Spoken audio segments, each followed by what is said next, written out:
একজনের ছুটি আছে, কিন্তু বেচারা এমন পরিস্থিতির মাঝে পড়েছে, ভাই আর বউয়ের আবদার শুনে রান্নাতে বসেছে।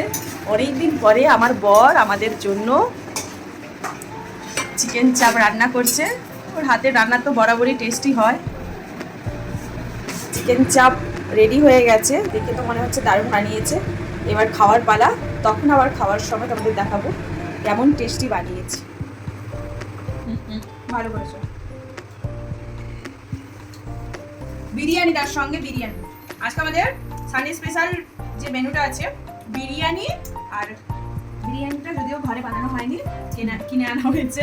ভীষণ খেতে ইচ্ছে হচ্ছিল। আর বর বানিয়েছে চিকেন চাপ, সঙ্গে আছে আমার একটা সুন্দরী বোন প্রতীক্ষা। কেমন বানিয়েছে প্রতীক্ষা, বলো। খারাপ লাগলে খারাপ বলবে। খারাপ হয়, সত্যি বলছি ভালো হয়েছে।